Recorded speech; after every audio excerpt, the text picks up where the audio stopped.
Today I'm going to walk you through the only things you'll ever need to know about scaling your business into the millions and multi-millions per year. And this is something that I've dissected from co-founding an e-commerce business in 2013, my brother. It now does multi-millions per year. And I've also worked with over 200 e-commerce brands over the last 2 years and helped them grow to record revenue months, whether it's their first 10K all the way up to 100K per month. So I'm going to go through exactly what these things are and give you everything that I know to do with scaling brands into the millions per year. So this is something that I call, and a concept that I call, the magic 3. So when it comes to scaling an e-commerce business successfully and profitably, the revenue and sales comes down to one of these 3 things, or oftentimes it's a combination of these 3 things. So I'll go through them all in detail right now. So the first thing, before we even start anything, before we even can entertain making sales, is we need traffic on the front end. Now, when it comes to traffic, we look at something that I call a marketing triangle, okay, how we actually market ourselves. And those points of the triangle represent each respective portion of our business. So the first one is our organic efforts. So when it comes to what we can do organically, it might be hustling on Instagram or Facebook, just making connections, starting conversations. It could be influencer marketing. It could be running competitions. Anything that you can do organically that you're not paying for is considered an organic marketing effort. You then have the next corner of the triangle, which is our paid marketing. And that entails mostly, I'd say, like majority of people doing meta ads and also Google ads, and then obviously any other paid marketing that you do. But those are the 2 really common ones. So what are you doing there? How much are you spending? What are your returns? What efforts are you extracting from what's going on in that corner of the triangle? And then the third one is our database efforts. So what campaigns are we sending out to our database? How are we building our database? How are we continuing to use that as a tool that we can extract 20, 30, 40% of monthly revenues from? So that's how we actually drive traffic.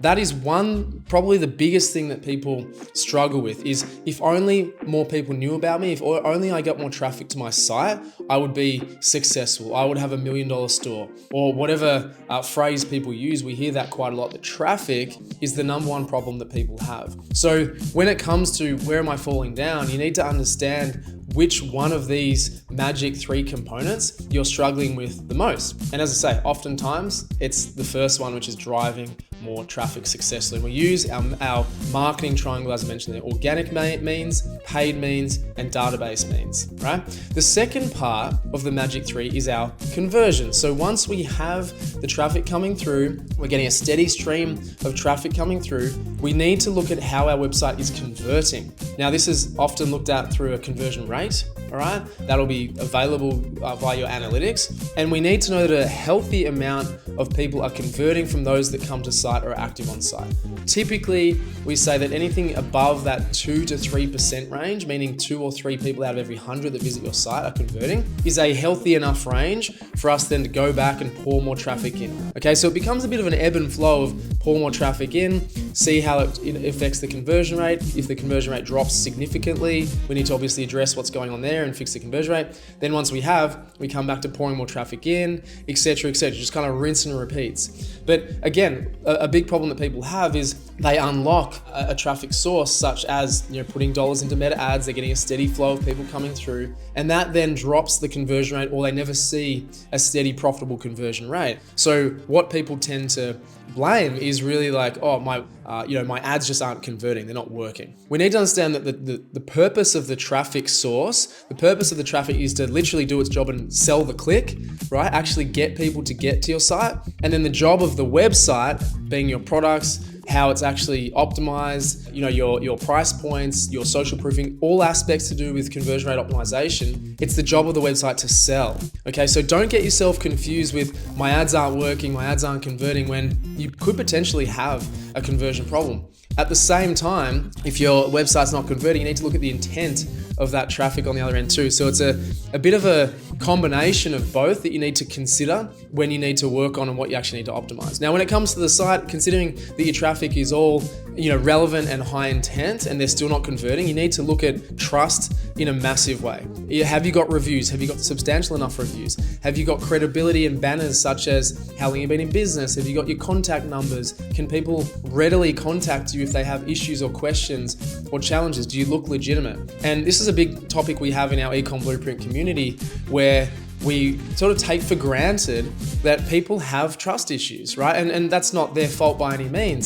It means that customers and consumers have been scammed, they've been burnt, they've had bad experiences in the past. And so it's our job as e-commerce site owners or founders and suppliers of product to build their trust, to actually earn their trust. And so that's what a whole lot of conversion rate optimization actually is. It's not the next bell and whistle, the next feature, or the next crazy app. It's actually the person who builds the most trust is going to win the game. They're going to get the sale. People are going to feel comfortable and confident enough to transact on your site and give you an opportunity by trading their money for your product. And to sort of nail this point home about trust and credibility, if you look at a site, just use your own custom behavior. If you look at a site that has no reviews because they haven't installed the judge.me app or whatever app they're using, and the one that has 100, even 50 reviews on a very similar product, you would definitely go with the one that's got 50 reviews, and you'd probably be willing to pay a little bit more just for that certainty, right? Firstly, that it works and it does what it's promised, but also that it's actually genuine and not a scam. And this is something that we came up against, Sam and I,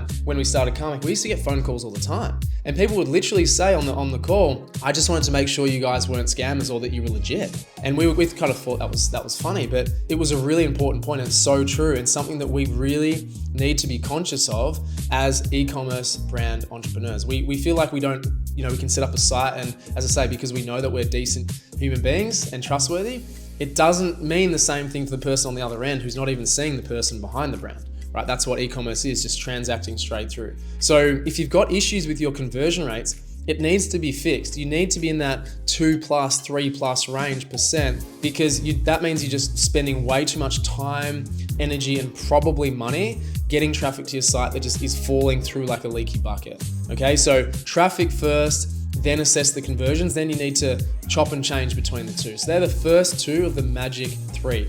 Now the third thing is our lifetime values, and I'll also bucket this with average order values. So let's start with the lifetime values. That basically means that enabling people or emoting people to spend more with you over their lifetime as a customer. All right, so instead of purchasing once, they spend $100. If you can get them back to spend another $100, that is the name of the game, right? Another 100, another 100, another 100, because you've paid to actually acquire them once via your time, energy, money. And so getting them back to as another customer, as a repeat customer, is between 5 and 8 times cheaper and 5 and 8 times easier.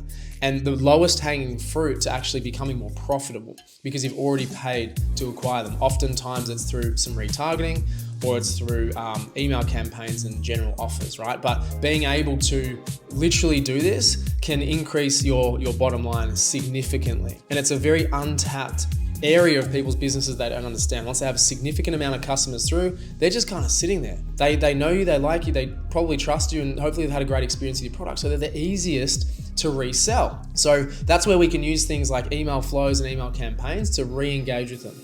Just continue to make them feel valued. You can have loyalty programs where if they buy again, they get put up, an echelon, say, of discounts or offers or accessibility.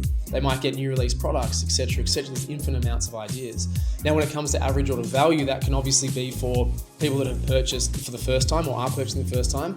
And then, of course, with your lifetime values as well. But that's to do with, upselling and creating bundles and creating things of value that they will naturally buy together. So if you look at your best-selling product, for example, what's the natural thing that they should buy to complement, or what is the natural thing that people also buy with that product or that item? That is what we can bundle together. That is why we can get someone to go from $50 to say $100 in their spend. The other thing too is also free shipping thresholds. Okay, people muck around with this, and I definitely recommend that you to experiment with your free shipping threshold. Do it just above your average order value, right? Because that will then entice people to go above and get a low value item to tip over to get the free shipping. People need, I think, a free shipping threshold to convert at high rates. It's a very high percentage of people that look, as in customers, that look for free shipping options before they make a purchase decision. It can really cut people off, get them to not buy by not having a free shipping threshold available. So that's more of an average order value. And as I say, you can have upsells and bundles. Upsells you can do on product pages, on cart pages, even post-purchase after you've said thank you for your purchase. You can say, hey, how about this item 1, 2, 3? It's a big discount, etc., etc., etc. So they're the 3 areas that if you're struggling for growth, or if you want to just get to that next level, you need to identify where your deficiencies are. And I can tell you that's probably going to be a combination of the 3, but you'll be able to rank, 1, 2, 3, maybe in that order, about what is that urgent problem to fix. I need more traffic through my marketing triangle. Okay, of that traffic, I need to convert them at another 0.25 or 0.5%. Going from 2% to 3% conversion rates is another 50% increase in your sales with the traffic that you've already got. So really well utilized time there. Understand why people aren't buying, so you can obviously combat that and change anything within your customer experience there. Then on the back end, how do we get people to spend more, buy more, and be customers for life? Depending on what your product it is, that's going to look differently, but everybody should have something that they can cross-sell, upsell, and then purchase again, even if it's 3, 6, 12 months down the line for customers. So that's the magic 3. That is all you need to know when it's about growing your sales and revenue online. Your problems will be one of those 3 or multiple of those 3 things. So look, I really hope this is valuable. If you want to know more about how we help e-commerce businesses grow their first 10K all up to 100K per month and beyond that, then hit the link below. There's some information there you can check out. If you got value out of this video, I'd love to have a thumbs up, a like, and obviously a subscribers as well. But other than that, I genuinely thank you for being here. Thank you for spending your time with me, and I hope this was valuable and worth it for you. So go ahead and consider those things and go ahead and execute it and let me know how you go with the results. Other than that, I'll see you in the next video. Cheers.